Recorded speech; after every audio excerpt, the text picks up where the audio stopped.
The COSM in Los Angeles has literally ruined my UFC viewing experience forever. In this video, I'm going to cover what the COSM is, my thoughts on the COSM in Los Angeles, things to be aware of, reserved seating that I'd recommend, price, food, and what I only suspect will get better with time, all in under 5 minutes. If you wish to watch my longer extended version with full fight sequences and my recap on Noche UFC, watch this video here. It's literally the best I can do to try to illustrate what this experience was like.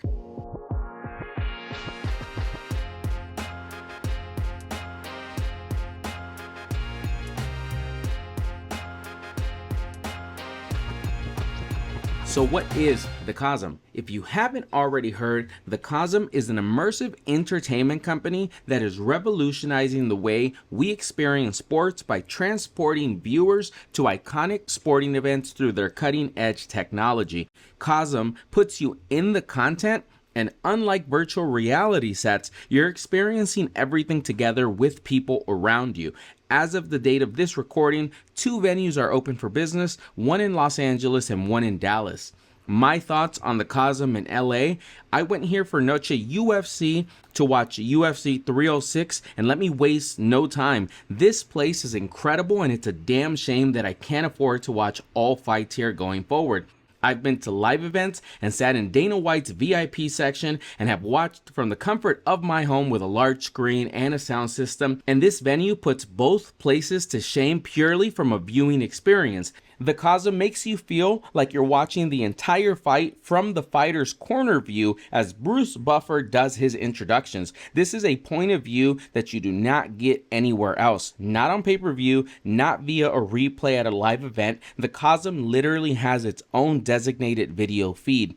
All of the audio is pay-per-view equivalent, but that's it. The moment that the fighters walk out and get inspected before entering the octagon, it's a mind-blowing experience. When fighters win and hop on the octagon, that's such a unique angle to have as well. Things to be aware of: the COSM opens its doors to the venue a little past 5:30 p.m., which means you will miss part of the early prelims. Once you enter, the dome section of the COSM isn't open until 1 hour before the pay-per-view, so 6 p.m. As a solution, you are able to wait at the hall section or the deck section of the COSM via your reserved seat access, which was playing the prelims. If you're seated by 6 p.m., however, like we were, the viewing experience does not start until the pay-per-view starts at 7 p.m. Until then, you're watching the prelims on mute on 2 screens on the dome while there's music playing in the background, which I didn't mind because the vibe of that place was insane, but if it was up to me for next time, I would want to hear the fights as well. The reserved seating that I'd recommend, my seating was in the second level, so that's the only place I can fairly speak to. That being said, I can't see how level 1 beats level 2, as level 1 looks like it requires you to tilt your head for a majority of the time. I compare it to being first row at the movies. I just don't see how that's comfortable for 2 to 3 hours. For this reason, I'd recommend level 2 and above and any row as it's stadium seating, so you don't really encounter many obstructions, if any at all. Price: my cost was $250 per seat, which is the equivalent of $50 per fight on the pay-per-view.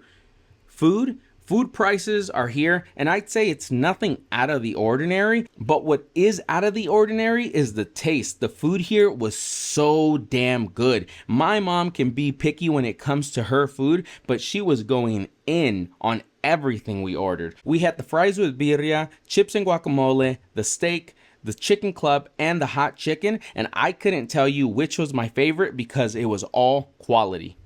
What I suspect will only get better with time: video transitions. Like anything in this world, perfection is subjective and most times impossible, but for the sake of providing constructive feedback, I will say there were times when the camera should have been in the octagon and spent too much time in their widescreen view, or the cage side view, or the commentator view. Again, this is me forcing myself to be picky because I loved this place and I already purchased my next UFC event tickets. Well, that's gonna do it for now. If you found this video helpful, please consider giving it a thumbs thumbs up. If you enjoy this type of content, please consider subscribing. And if you have any questions on the COSM, drop those down in the comment section below. Until next time, this has been Doers Taking Breaks. We are out of here, y'all. Peace.